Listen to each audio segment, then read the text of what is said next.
I'm Mike Vardy. Meal planning is important because it prevents us from being a disappointed wreck when dinner time comes around and we have no clue what to make, or even if we have the ingredients to make the meal. It's a time and a money saver, but most importantly, it frees up valuable brain space. Creating a meal plan prepares us for the week to come and gives us peace of mind that we're organized and can feed ourselves and our family. That's why I do it, and that's why Plan to Eat helps me do it. Your subscription includes access to the Plan to Eat website and fully featured mobile apps on iOS and Android. And Plan to Eat gives you the tools to clip and organize recipes from any website, the ones your family loves and that fit your dietary preferences and needs.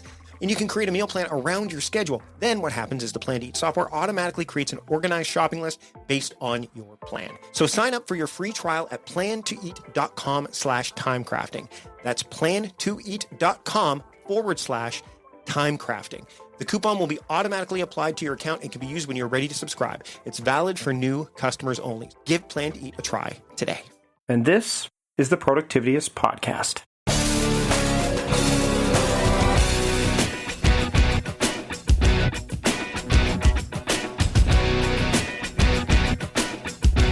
Welcome to the Productivityist Podcast. I am your host, Mike Vardy, and this week on the show, we're going paperless, but in a way that you might not expect, because we were talking to Brooks Duncan of DocumentSnap, who has a view on paperlessness that might fly in the face of what you'd think it is. We're going to get into that. We're going to get into the ideas of privacy when it comes to going paperless and the cloud. We're going to talk about how paper can play a role in going paperless, and believe me, paperlessness doesn't keep paper out of the mix. We'll get into that and much more during our conversation this week on the show. Let's get into it. Here's my conversation with Brooks Duncan of DocumentSnap on the Productivityist Podcast. I'd like to welcome Brooks Duncan from DocumentSnap to the Productivityist Podcast. Brooks, thanks for joining me this week. Oh, thanks for having me. I can't believe you haven't been on the show yet. Nope, I was on way back in the day. I was on the Mike Techniques, I believe it was called. Yep. With you and your former partner in crime. But no, Productivityist, I've managed to avoid it till now. Well, we've been friends for a number of years, and it's really cool that we get the chance to actually do this today. Because, our mutual friend Steve Dotto always gets on my gears about the fact I use paper. I'm a fan of the Bear and Fig notebooks. I'm a fan of using Post-it products. I like all that stuff, but I'm also digital. I'm a hybrid. Right. You are the paperless guy, and what I love about what you do is that you define paperless as something completely different. I think that my audience is going to get a kick out of this if they haven't heard you talk about this already. But I want you to kind of give your version of what paperless productivity, or even what just paperlessness means, and we'll dive into the productivity component a bit. So what does paperless mean to you, and how do you kind of expound upon that with your audience and your clients? Yeah, I mean, I've got this reputation as being Mr. Paperless, as you say, and it's even gotten to the point that one time I was at an event and hanging out with some friends, and I wanted to make a note of something. And at the time I carried around a field notes notebook. I don't really do that anymore, but at the time I did. So I jotted something down, and one of the women I was with gasped, and she goes, "You're writing on paper." And she actually took a picture of it because she was so shocked. But yeah, like to me, and sometimes I'll even have people write me and they'll say, "Oh, Brooks, I'm sorry. Like I try to go paperless, but I really, I just love using notebooks," let's say, for example. And then I reply, I say, "Well, first of all, you don't need to apologize to me. But, when I think of going paperless, it's not necessarily about totally eliminating 100% of the paper in your life or your business or whatever. That's probably not going to happen. To me, it's more about, the way I think of it is, a lot of times we use paper by default, just because that it's there. But it's more about being more mindful of the paper that you use and being more mindful of the paper that you keep. So if you prefer using paper for something, like I like reading paper books, for example, I like digital books like Kindle too, but I like paper. But if it's something that works for you and you like doing, I mean, go for it. But just think to yourself, okay, I'm done writing this down.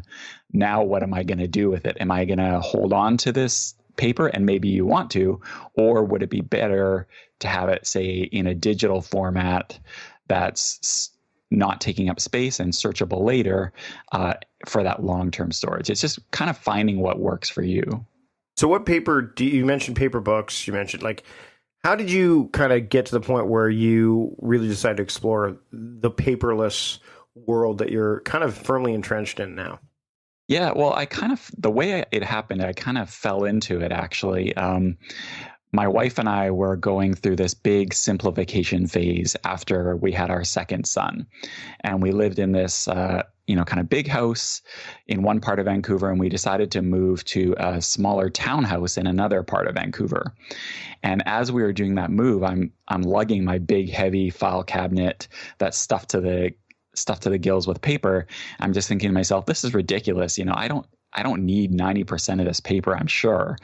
So I decided at that point, I'm going to go paperless. And I had no idea what that meant really at the time, but that's kind of what started my journey. So then I started researching scanners and I wanted to, being a bit of a geek, as you might say, I didn't want to just start scanning stuff. I wanted to do it in the most, efficient and automated way possible.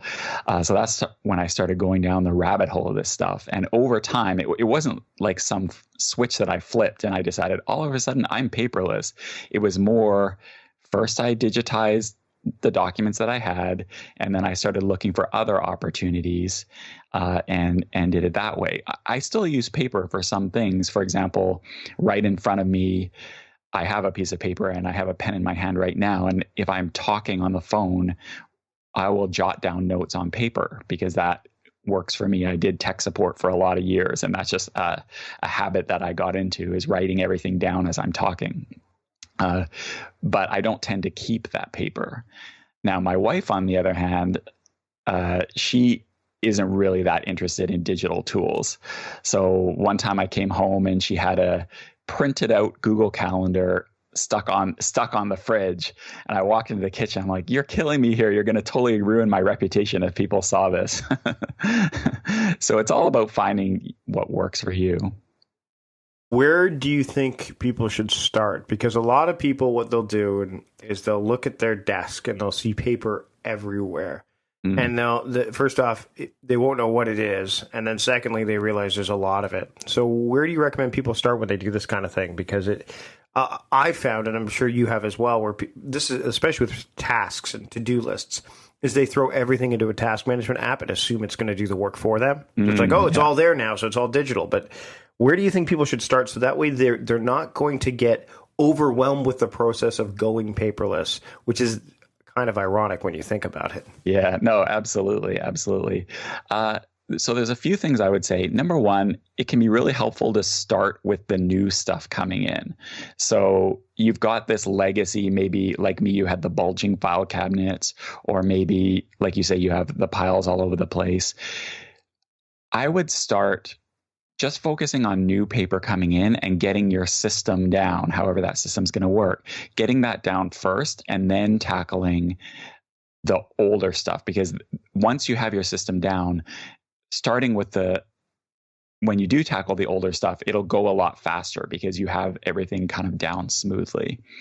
Another good thing is once you've done that, focus on the inputs as well. So what I mean by that is, and you can kind of think of it as a funnel, you've got all this paper coming into your life, and it can be a really helpful exercise to actually sit down and think to yourself, where is all this paper coming from? Some of it's going to be in the mail. Some of it's going to be, in your kids' backpacks. Some of it's going to be maybe notes that you take, or anyone who's worked in an office is probably familiar with that tray that sits beside the printer where people are printing stuff out but never actually picking it up. Where is all this paper coming from? And some of that paper you can just eliminate. Maybe it's getting taken off mailing lists, that sort of thing. So you're eliminating inputs into your life right from the get-go, which is great. From the stuff that's left after that initial weeding out, you can think, okay, some of this paper, maybe it would make more sense if I shifted it to digital. So maybe for some people that's switching to paperless billing, or maybe their vendors give them an option of emailing a PDF or a link to a PDF instead of sending paper.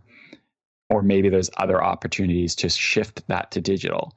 And then, so you're going to eliminate some there, and then you'll have some paper left over that you have, but at least then you're choosing to use that paper. Like you're controlling the paper is not controlling you. What happens when you start to add more to the mix? Like, do you for example, you start with the new stuff, you build the framework, which is essentially, we both are talking about the same thing with different principles, really, when it comes to what happens when something new gets added to the mix that you didn't expect, so for example, you start working with someone who is a paper fiend, or you need to actually have like printed contracts and stuff. Like, how do you handle the input management that's going on here from all this information, that you feel that if you don't print it, then it could get lost in the shuffle? Because as you go paperless, you're going to find that you have to be really organized in that realm as well, in the digital space. Like, how do you keep it from your digital clutter from becoming just as messy, if not messier, than the paper clutter you had in the first place when new things keep coming in? Right. So there's two parts to that. The first is avoiding that digital clutter, because what will happen a lot of times is we decide we want to go paperless. So we switch to paperless billing, for example, or we start scanning our documents. And then all of a sudden, we've got all these PDFs all over the place on our computer. So the similar way that with paper files, you're going to want to have some sort of organization system. It's the same with digital. You're going to want to have some sort of organization system, whether it's by category or some other way that works for you. Have that organization system set up so that you know how to, when you are scanning something or receiving something, it's flexible enough that you have somewhere for this information to go. So that's number one.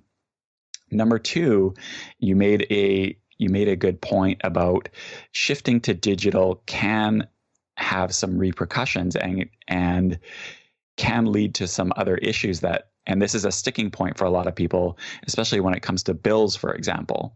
They'll say, having that phone bill on my desk reminds me that I need to pay it, for example. Yeah, it acts as a trigger. Yeah. And I totally get that. So that if you are shifting stuff like that to digital, that is where interfacing with task management systems becomes very, very helpful. So maybe what you want to do in that case, if it's something that you know is going to be due at a certain time every month, instead of using that bill on your desk as the trigger, have it on your calendar. Say, pay MasterCard at a certain time every month. Or another way to go is when you receive the notification from your bank or whatever that this bill is due, then that goes on a task in your trusted task management system. Pay bill due October 31st or whatever. Right. So it's like any other task, really. But I'm not a fan of the bill on the desk as a trigger, because if something happens, if you're tired one day and you throw a pile of paper on top of that bill, all of a sudden that trigger is gone. So I actually like the digital way better, using my trusted systems that I already trust for other things. I prefer that. To me, that's a bit more reliable, but everybody works differently, of course.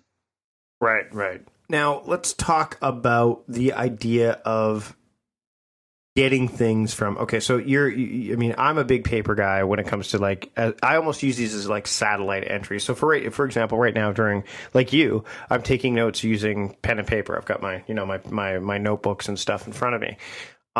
Do you have a framework or some kind of system in place that you kind of say, okay, here's how, what is your sample workflow to get it from paper to digital? And then make sure that it can, whether it's using technology or otherwise, what apps you use, whatever, that allows you to say, okay, here's a sample note. Here's where, in this instance, so let's say show notes, which is what I'm using right now, making links. Here's how I would take it from the paper form to the digital form so that you can really leverage it later. Walk me through that process using some of the tools that you recommend. Sure. I've tried different things over the year. When I was quote unquote going paperless, I tried to take it all the way, where I would even I decided I'm not going to take notes on paper anymore. I'm going to use a stylus and my iPad and try writing on that. And I think the tools weren't quite there yet. Maybe it's a bit different with, say, I've heard good things about writing on, for example, the iPad Pro with the Apple Pencil. Mm-hmm. I've never tried that myself. I've heard good things about that. And I do know people who do take notes that way, and it works well for them. It just wasn't right for me, maybe because I'm a weird left-handed person and the tools aren't made for us. I'm not sure. No, they're not made for me. Yeah, I'm a lefty too. So yeah, exactly. So I'm not sure what it was. So and then I've also experimented with, okay, I'm not going to write, I'm going to type. Because actually these days I'm a faster typer than a writer. And that's great for some things, but I find if my attention's divided, just jotting notes down on paper works well for me.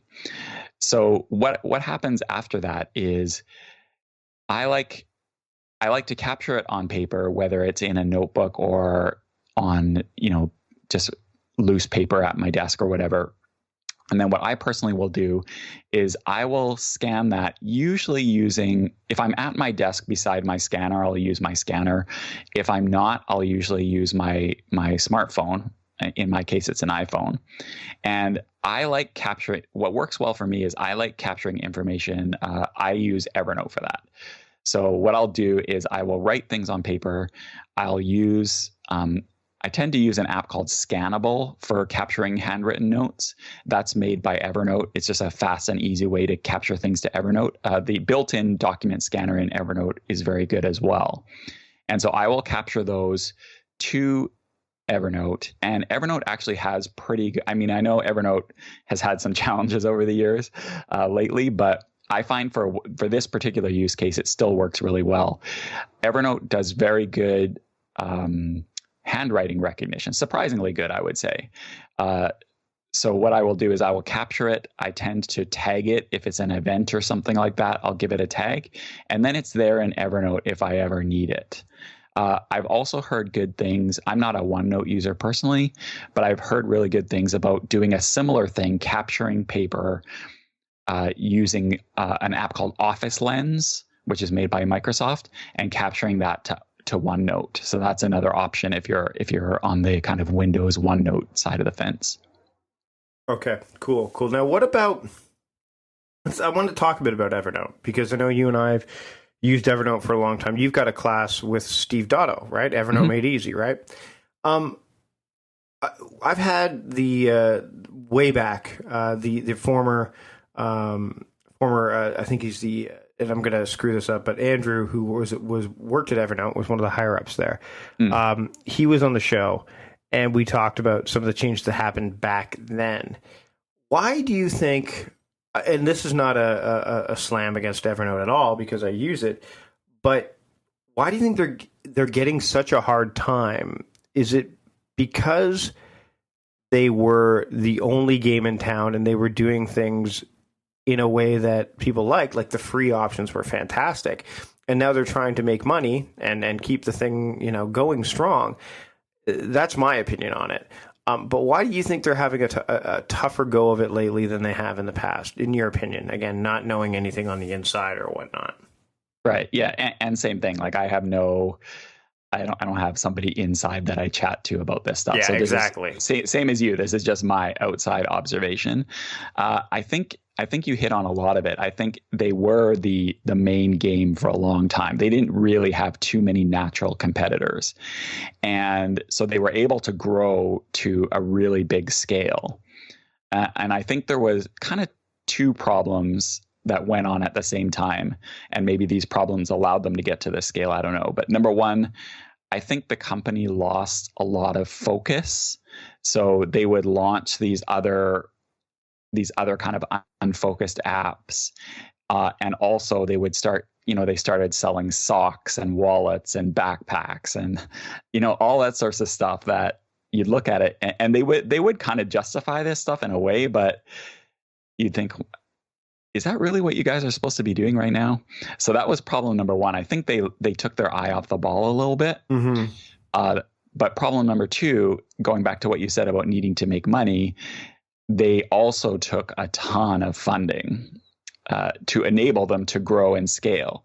But if somebody's going to invest money in you, eventually they're going to want to start getting some of this back, right?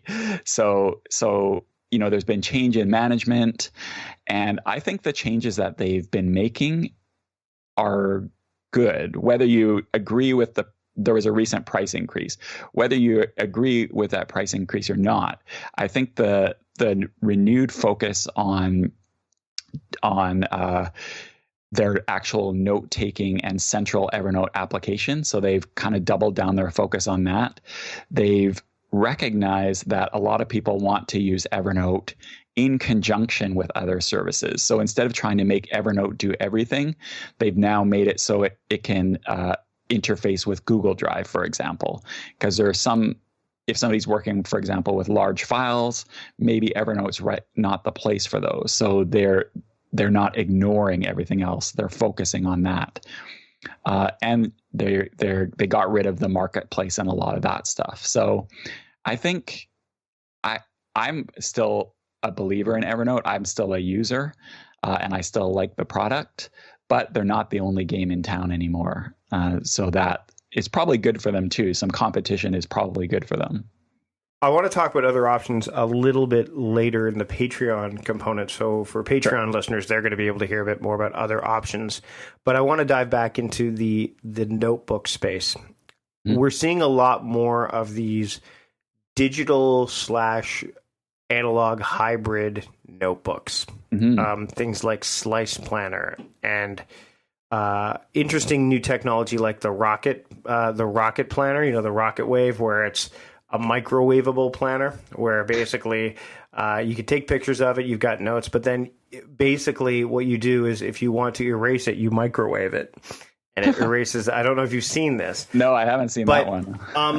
They're meshing digital and analog. What do you think about these kind of tools? And again, I mean, I'm kind of catching off guard a little bit because you haven't seen some of these, but I'm sure you've seen products out there that are like, okay, how do we merge? Evernote did it for a while, with the Moleskine, and they still do. They've got the Post-it notes, and all that. Yep. What do you think about these hybrid solutions that are they something that people could use? Do you think they're going to have a permanent place, or do you think that they are almost like a transitional thing for people who are analog only, and this is going to make them more comfortable with the tech tools that are available? Like, what are your thoughts on these? I think they're great personally. I think they really recognize exactly what we were talking about, that there used to be, you almost used to feel like there was this false choice, digital or paper. But they recognize, I think, that people don't really work that way. People jot things down. People capture things digitally. People, like the Post-it notes in Evernote, for example. So but it can be kind of a pain to go from one world to the next. So I described how I jot things down and scan them in, for example. A lot of people don't want to have to do all that. So I think they're great that they recognize that it needs to be easier for people to have a foot in both worlds. So yeah, I think they're awesome. Cool. I mean, I've been looking at more of them because I think that you've got these people out there that are trying to manage both of these spaces, and they're trying to get into the digital world. But bullet journal is a great example of just a pure analog system. But there are some complexities behind it that I find that, there's certain things that digital does better than paper. Search is obviously a big one. What do you find that what do you find that the benefits of digital will allow you to do if you've got this framework in place beyond search? And then let's talk about some of the tools that allow for you to have that kind of functionality almost through automations and stuff. So, I mean, some that come to mind, I'm sure, like text expander and things like that. Like, what are the benefits that you see that digital has right out of the box that people who are in this analog world that are planning on going as in terms of paperless as you define it, how do you think they can leverage the digital space so that they find it more useful and more comforting to use? Yeah, I mean, so benefits. Search is the obvious one. If you want to find information, you've got to dig through your notebooks or your books or whatever, or your file cabinets to find it. Where if things are searchable and indexed, it can make things much faster to find. Other benefits for me are just physical space, and this isn't so much with notebooks, but for other things. Just recently I read this really interesting biography of John D. Rockefeller, and called Titan. And I really enjoyed it, but I read it in paper format and I regretted it the whole time because the thing weighs 50 pounds and is huge. So I'm dragging this thing around in my backpack thinking, oh, I wish I'd put this on my Kindle. Right. And like I said, the example with my file cabinet, I had this bulging file cabinet where eventually I digitized 90% of it. And so what used to take up space in my office is now a few gigabytes on my hard drive, taking up no physical space. The other benefit for me is, and this is what I used to find with my field notes when I did that, is I tend to always have my phone with me, for example, or a tablet or something. But if I don't have my notebook, then I don't have a lot of information that I wanted to have. So for me, it's that ubiquity. If you have things digital and synchronized to some sort of cloud system, you can get to that information from anywhere, from any device. Right. Where if you don't have your notebook, you don't have your notebook. So that's what has kind of worked well for me. Sidebar, yeah, no. Real quick. Okay.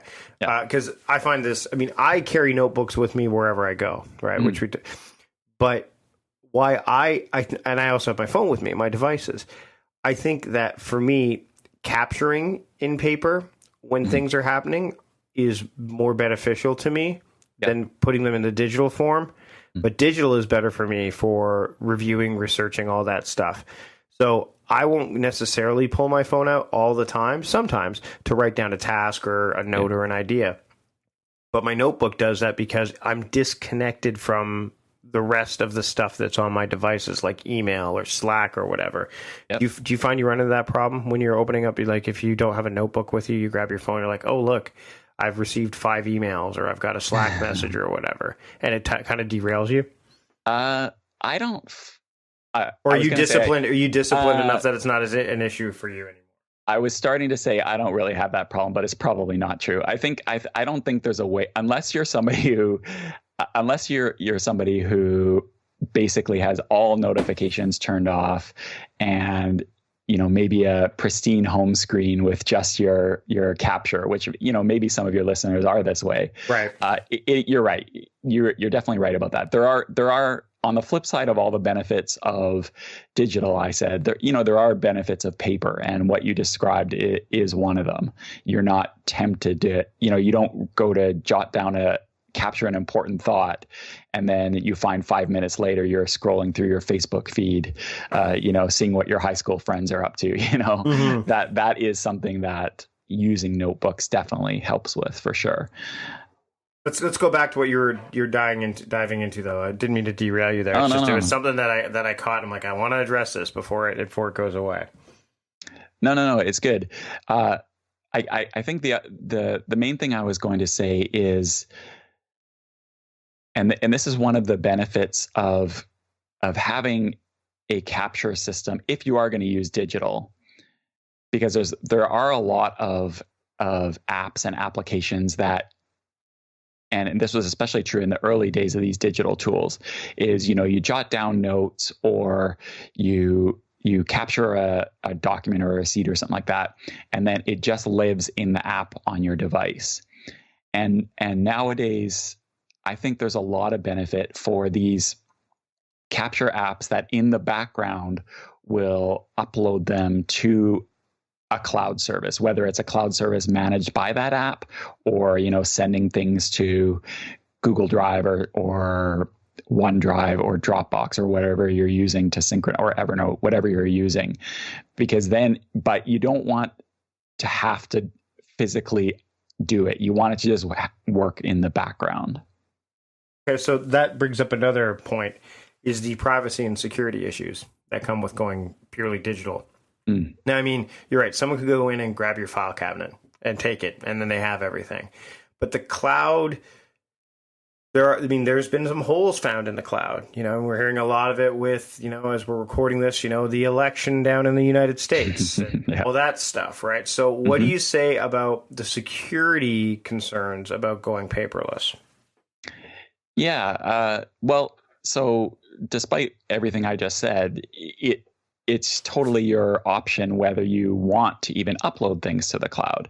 So, for example, what some people choose to do is they want to go paperless, but these things live on their local device or their internal network or something like that, and it never goes to the cloud. So that's there's a lot of benefits for that. There's, I can't sit here and say, if you upload to the cloud, there's no chance that your data could be hacked, because nobody can make that guarantee. Right. That being said, there are some things you can do. One thing you definitely want to do, in my opinion, is if you're storing information that you wouldn't want others to see. Like I said, step one, maybe don't even put on the cloud. But step two, if you want those benefits, is you want to use a cloud provider that encrypts your data at rest. Most of them do these days, but not all of them. For example, Evernote does not. So that's something to be aware of. At least at the time of recording, they don't. And there are some cloud services that, not to get too technical, but there are some cloud services that will not only encrypt your data at rest, but you hold the encryption keys. So even if some rogue IT person was snooping and wanted to find this information, they can't do it theoretically because you have the keys. So those are options. So let's talk about like two popular things, like password managers would be a great example. But remember that I think Ellen had a segment where she had a notebook someone could get. It was called the Little Book of Passwords or wherever it was. And it's like, this is good. So you've got a password book for your passwords that says passwords on it that thieves could just come and take, and they have all. But, there's tools like 1Password and LastPass. Would those be, tools or apps, do you know if they have those qualities? Because that's something that, getting someone to use a service like 1Password, which I do as well when I'm working with them, can be a challenge, because they're like, well, why? I just have this 1Password that I use all the time. What's the difference? Once they see the benefit of it, sure. But what do you like? Do these services, especially these two, do they provide that kind of stability and security? They're definitely encrypted at rest. That's for sure. And I think that you bring up actually a really good point about these type of password services, or password management in general, because you could choose the most secure Fort Knox cloud services with with every possible security benefit, completely unhackable, if that's even a thing, which is not. But let's just pretend your data is stored in this completely unhackable system. But if you're not practicing good password protection, so for example, using two-factor authentication where it's available, and using good password practices like not reusing passwords, all that security doesn't matter, because a lot of times when we hear about a service being quote unquote hacked, a lot of times the service hasn't been hacked. It's that somebody has tricked somebody into giving up their password, or they find their password from a system that was hacked and then reuse it on another system. So it's really, really important, if you're going to be storing stuff in a cloud service, to use good password practices. So Brooks, you've put together this really cool new thing that we just talked about as we started off the show.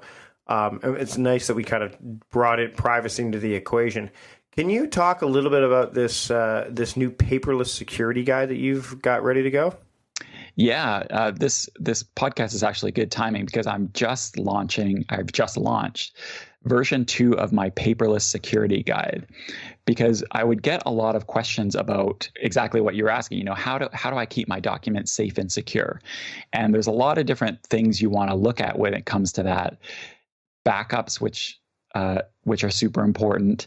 Some people, which we didn't even touch on, want their documents to be encrypted. So what that means is, so if somebody were to get access to your documents, they still can't read them. And there's other security things you can do. So I kind of assembled it all into one guide. And so I launched it over a year ago, and it was very well received, but people had some additional questions. I would talk about, for example, this is kind of embarrassing to admit, but I would talk about backing up your documents, but I didn't really touch on what to do if you need to get your documents back. So people would say, Brooks, what about restoring? So I held up my hand. I said, yep, that's my bad. So I have a lot more detail in this version 2 about all the ways you go through backing up in the most efficient way, and also how to get the information you need back to recover it. And then I have added a bunch of other stuff as well. So if you're kind of interested in this idea of going paperless, or you're just interested in computer security in general, it may be worth a while checking out, because I kind of collected all my best advice into this one little guide. Awesome. Let's wrap things up here. Brooks, where can people find you and your work online, so that way they're going to be able to go paperless the way they really should, or at least the way that they could start going paperless, and you can help them along with their journey? Yeah, you can find me at DocumentSnap.com. That's my website. You can find me on Twitter at DocumentSnap. That's my business one, or Brooks Duncan is my personal one if you want to watch me talking about soccer or hockey or making fun of my kids or whatever.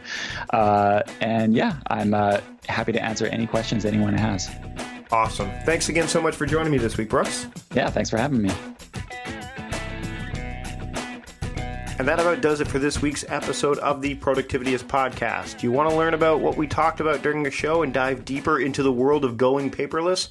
First off, head over to DocumentSnap.com. Brooks has got some great stuff there, but all the links we talked about are in the show notes, and you can learn more about that going there and all the different things that we talked about. There's a lot there. If you want to get even more from us, and from the show, we do have a Patreon edition of the show, and we went over backups and more specific tools that you can use to go paperless. We dove a little bit deeper, as we do in every single episode that goes out to my Patreon supporters only. So if you want to learn more about that, head over to patreon.com/productivityist, and you can support the show starting today.